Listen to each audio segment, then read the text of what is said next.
Masih terkait dengan brosur. Pada poin 9 di kalimat mendengarkan dan dia memperhatikan, mohon dijelaskan adab bertanya yang baik, karena ada yang bertanya tentang suatu hukum dan Ustadz pengajar sedang menjelaskan dengan detail sambil mencari dalil, tetapi penanya itu menyaut jawaban Ustadz pengajar sehingga terkesan hiruk pikuk. Padahal Ustadz pengajar tidak meminta penanya untuk menerangkan lebih detail pertanyaannya, karena Ustadz sudah menangkap pertanyaan penanya. Bagaimana menasihati penanya yang punya karakter seperti itu? Karena penanya sering bertanya. Saya berusaha berbaik sangka, mungkin penanya saking ingin tahunya jawaban, tetapi penanya itu terkesan faham tapi ngeyel. Nah ini sudah dijelaskan, no, ngeyelan, no, ya sudah, tidak usah dijawab, mau ngeyelan, ya, ngeyel. Maka Al-A'raf 199 itu, ya, ini orang bergudul berarti. Dia tanya, ingin tahu jawabannya, belum dijawab secara tuntas, sudah memberikan jawaban-jawaban atau sanggahan-sanggahan. Lah tadi niatnya tanya atau apa? Orang itu kalau bertanya, tentu setelah bertanya dia akan mendengarkan jawaban dengan baik sampai selesai. Lah nanti sekiranya ada jawaban yang kurang pas, dia akan menanyakan lagi. Terus begitu, sehingga siap mendengarkan orang lain. Sebagaimana tadi, seorang ustadz tadi juga siap mendengarkan pertanyaan dari penanya sampai selesai. Begitu selesai, maka giliran penanya untuk diam, untuk mendengarkan dengan seksama dari penjelasan seorang guru tadi. Meski ketika dalam penjelasannya itu ada yang tidak cocok, jangan diputus dulu, jangan dipotong. Apalagi kasak kusuk dengan kanan kirinya memberikan komentar. Dia bertanya, gurunya menjawab, karena ada jawaban yang tidak cocok dengan pendapatnya, dia langsung potong. Dia langsung potong. Atau mengajak kanan kirinya bisik-bisik kasak kusuk, ngomentari guru yang sedang memberikan jawaban tadi. Jangankan akhlak, adab pun tidak punya. Kalau betul yang ditanyakan tadi, akhlak tidak ada. Jangankan akhlak, adab pun tidak punya. Mengomentari guru yang sedang memberikan jawaban, padahal dia bertanya. Ini tidak ada adab, maka jangan harapkan dia punya akhlak. Adab saja tidak punya. Sedang akhlak itu lebih tinggi daripada adab. Nah, kita orang Islam tentu harus siap mendengarkan, harus siap didengarkan. Saat giliran orang lain yang berbicara, kita mendengarkan dengan seksama, jangan memotong. Jangan memotong wong belum selesai. Maka kalau ada penanya yang semacam ini, kalau saudara mengetahui, melihat, nah berikan nasihat yang baik. Khudhil afwa wa'mur bil urfi wa'arid anil jahilin. Ya, khudhil afwa, maafkanlah. Ya mungkin karena belum tahu, saking pengennya segera tahu jawabannya, maka motong-motong. Nah, kalau saudara ada, diberi nasihat dengan bijak. Wajadilhum billati hiya ahsan, kan gitu. Ya. Ud'u ila sabili rabbika bil hikmah. Nasihati dengan hikmah. Hikmah itu apa? Kemarin sudah kita jelaskan, yaitu argumen yang menghasilkan kebenaran yang tidak bisa diragukan lagi. argumen yang mengandung kebenaran dan tidak mengandung kelemahan maupun kekaburan, itu hikmah. Makanya pertama dinasihati dengan hikmah. Kemudian mau'idhah hasanah, nasihat-nasihat yang baik. Karena ada niate menasihati, ternyata isi nasihatnya buruk. Maka dalam ayat itu ketika Allah sebut al-mau'idah, Allah sebutkan sifatnya juga, yaitu hasanah. Karena ada yang sayyi'ah, maka Allah sebut sifat mau'idah itu hasanah. Dengan nasihat yang baik, dengan tutur kata yang santun, tutur kata yang lembut, tutur kata santun namun mengandung kebenaran sehingga tegas. Nah, mitra bicaranya dengan kesantunan bicara, kesantunan sikap, ketegasan isi dari nasihat karena mengandung kebenaran yang datangnya dari Allah dan Rasul, maka mitra bicara itu sudah tidak meragukan lagi apa yang dinasihatkan. Kalau masih ada yang bergudul, maka wajadilhum billati hiya ahsan. Nah, diskusi dengan orang itu, penanya tadi, bukan dengan cara yang hasan, namun ahsan. Dengan cara yang lebih baik, yang paling baik. Tidak hanya sebatas dengan cara yang baik, namun paling baik. Karena dalam diskusi, dalam berdebat, itu ada 3 macam cara. Pertama cara yang baik, kedua cara terbaik, ketiga cara yang tidak baik.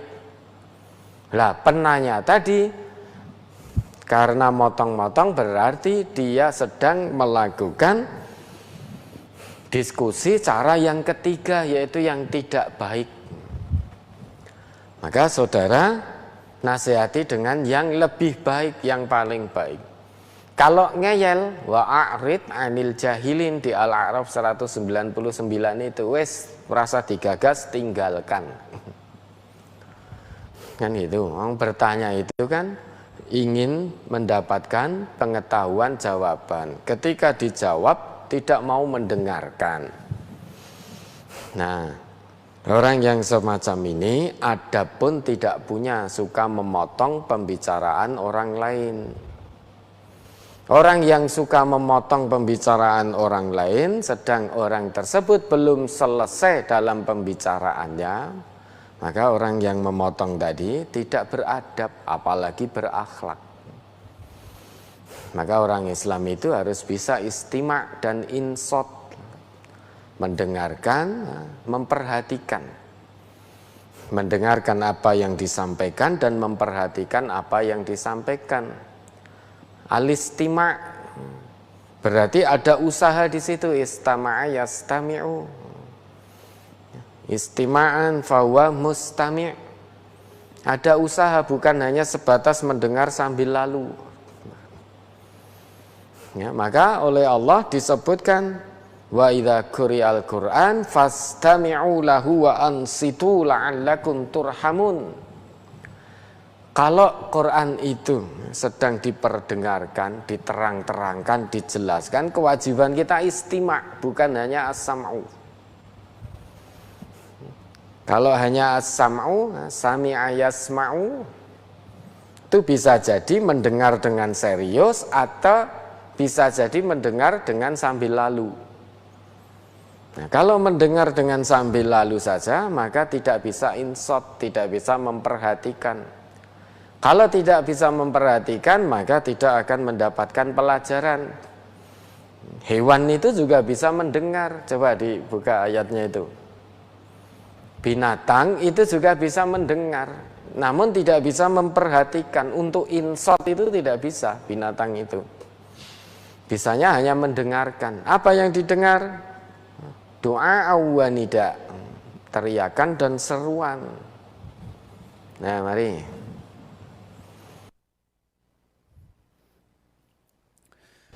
Surat Al-Baqarah ayat 171. Masalul ladzina kafaru kamatsalil ladzi yan'iku bima la yasma'u illa du'a wa nida summum bukmun umyun fahum la ya'qilun. Perumpamaan orang-orang yang menyeru orang-orang kafir adalah penggembala yang memanggil binatang yang tidak mendengar selain panggilan dan seruan saja. Mereka tuli, bisu, dan buta, maka oleh sebab itu mereka tidak mengerti. Coba ada notnya.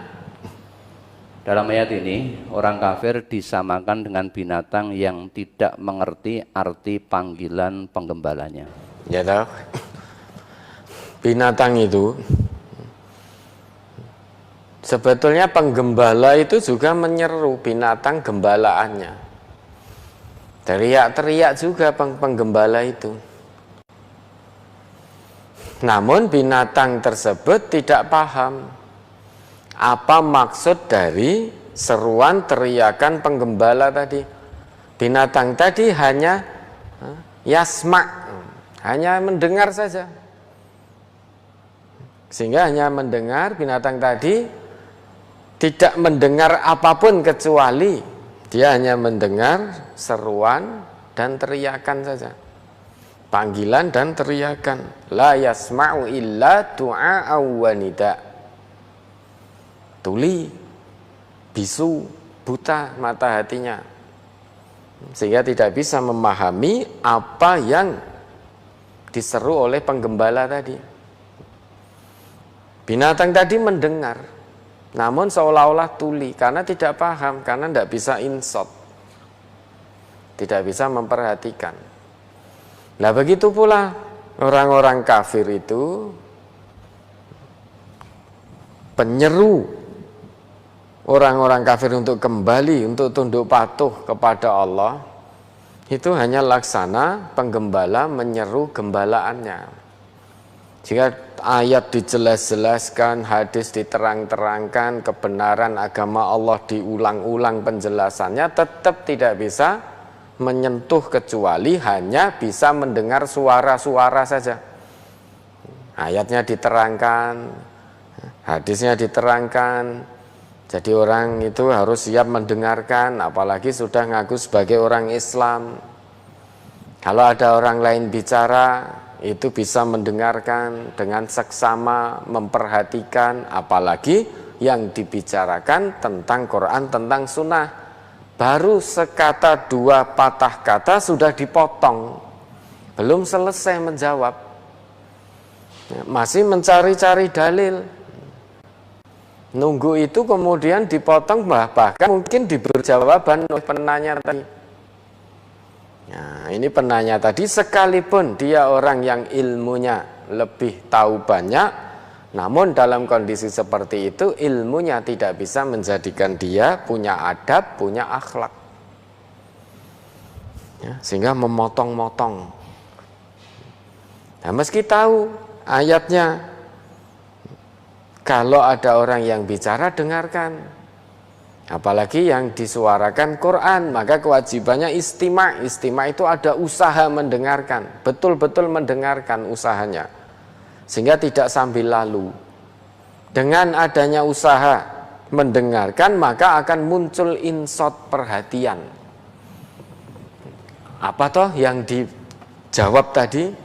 Dengarkan dengan seksama, diperhatikan, dengan itu la'allakum turhamun, turun rahmat dari Allah. Turun rahmat dari Allah. Nah kalau sudah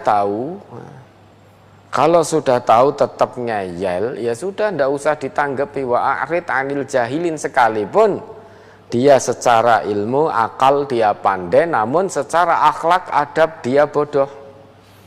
Nah, orang yang bergudul secara adab, akhlak itu bodoh, tidak perlu digubris, tinggalkan saja. Wa a'rid anil jahilin. Wes rasa direken, wes sauni-unine gitu. Ndak usah didengarkan, ndak usah digagas. Ndak wong tanya. Ketika dia bertanya saja, gurunya tadi mendengarkan dengan seksama. Tujuannya apa? Agar paham dari pertanyaan itu, sehingga nanti dalam memberikan jawaban bisa mengena. Nah, ketika selesai bertanya, gurunya mau menjawab. Baru satu kalimat wis dipotong, oh mboten ngoten Pak Guru. Nah, sing leres ngeten. Nah, meskipun yang betul itu, tapi berikan waktu pada guru itu untuk menyelesaikan jawabannya. Jangan dipotong di tengah jalan. Apalagi sampai dikomentari. Lebih-lebih dalam pengajian mungkin ya, yang mendengarkan secara akademik itu lebih tinggi daripada yang ngisi, daripada narasumbernya. Yang punya akademik tinggi tadi bertanya. Nah, ketika yang narasumber tadi yang secara sekolah lebih rendah memberikan jawaban, lah kok yang tanya tadi malah komentar dengan kanan kirinya, oh kaya ngono kon ngisi. Jane piye to? Apa ora enek sing luwih patut ngisi? Baca ayat saja masih plegak-pleguk ngono kok kon ngisi. Kudune kan aku sing luwih patut, luwih senior, luwih pengalaman. Secara pendidikan saya lebih tinggi, apalagi jurusan saya tafsir hadis, kan begitu. Nah, mengajak kanan kirinya, menghasut kanan kirinya untuk merendahkan guru yang sedang memberi jawaban tadi. Nah, ini seringkali tidak kita sadari, terkadang kita melakukan ini. Padahal di MTA ini, saking sami'na wa ata'nanya, kalau itu sudah ditugaskan dari pusat, juru-juru dakwah kita sami'na wa ata'na, akan berusaha semaksimalnya. Kebetulan di satu cabang ya, anggota cabangnya itu ada yang sekolahnya lebih tinggi. Bahkan mungkin basic pendidikannya itu terkait dengan ulumul Quran, terkait dengan ulumul hadis. Lah kok yang ditugaskan hanya lulusan SMP? Maka setan masuk membisiki hatinya. Dari sisi kepatutan saja wis patut aku.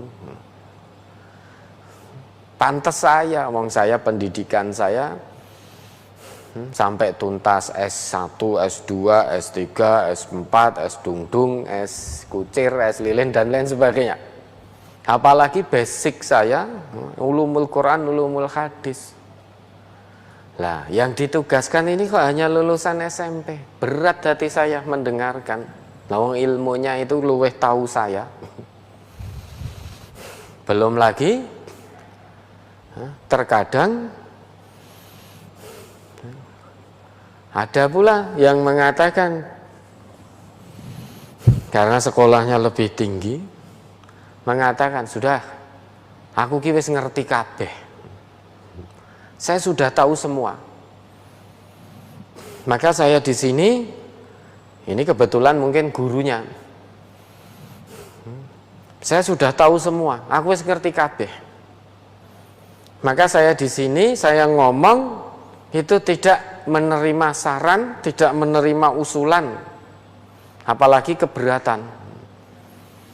Nah, kewajiban kamu hanya mendengarkan apa yang saya omongkan. Saya tidak mau kalian usul ini, itu, dan lain sebagainya. Nah, ini berarti gurunya tadi juga tidak mau mendengarkan. Nah, dari situ sudah kesombongan muncul. Kesombongan muncul. Baik bisa dari gurunya ataupun dari orang yang bertanya tadi. Maka orang Islam itu siap mendengar, siap didengar. Jangan hanya siap untuk didengarkan saja. Gandeng ini sekolahnya dhuwur dhewe, ya, di lembaganya menjabat mungkin, hanya mau didengarkan. Ketika warganya memberikan saran usulan, dia nggak mau. Aku ora nampa usul, Aku ora nampa saran. Ada toh pengurus-pengurus kita yang kadang begitu. Padahal perintah Nabi itu wa amruhum syura bainahum.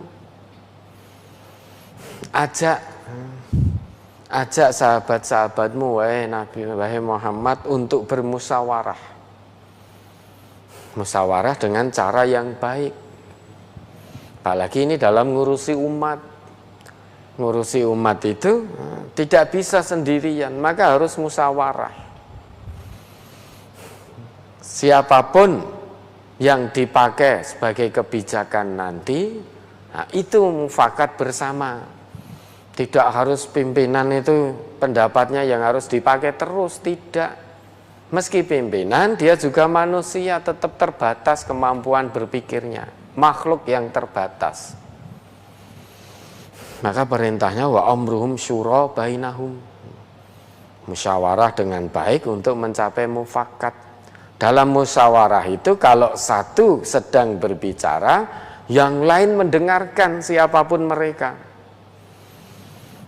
Sampai selesai pembicaraan itu. Kemudian kalau yang lain diberi kesempatan untuk bicara, baru bicara. Jangan kesempatan untuk A, yang B langsung motong. Kesempatan untuk B, yang C langsung motong karena merasa paling tinggi ilmunya. Karena merasa paling tinggi kewenangannya. Karena merasa paling tinggi gelar akademiknya. Nah, ini orang yang suka memotong pembicaraan orang lain, apalagi tadi bertanya untuk mendapatkan jawaban. Ketika diberi jawaban belum tuntas kok wis dipotong. Nah, ini adab saja tidak punya, apalagi akhlak. Nah, maka dinasihati dengan baik. Syukur-syukur mau dinasihati. Kalau tidak mau ya sudah, wa'arid anil jahilin, tinggalkan. Tidak usah direken orang-orang yang bergudul itu. Dia motong-motong itu sebetulnya dia tidak tahu dan tetapi merasa paling tahu. Orang yang merasa paling tahu sebetulnya itu tidak tahu. Sebetulnya tidak tahu, maka itu disebut orang jahil dalam kata-kata hikmah.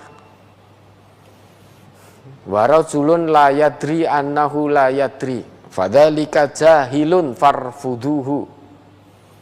Kata Al-Imam Al-Ghazali itu menukil perkataan dari Imam Al-Khalil bin Ahmad dalam Ihya Ulumiddin. Setidaknya manusia itu ada 4. Yang pertama, rajulun yadri wa yadri annahu yadri, fadzalika alimun fattabi'uhu. Orang yang tahu dan dia mengetahui bahwa dia orang yang mengetahui. Orang yang mengetahui kalau tahu dirinya mengetahui, maka dia akan menjaga akhlak. Termasuk ketika mendengarkan pembicaraan orang lain. Kalau dia orang yang mengetahui bahwa dia orang yang mengetahui, tentu dia akan mendengarkan pembicaraan orang lain dulu, istima' dan insot dulu, tidak memotong. Sekalipun dia banyak ilmunya, namun kalau kegemarannya memotong pembicaraan orang lain, tidak mau istima', tidak mau insot, maka dia bukan orang tahu. Nah, orang yang mengetahui dan mengetahui bahwa dia orang yang mengetahui, maka akan menunjukkan akhlak yang mulia. Nah, itulah orang yang alim. Maka ikuti.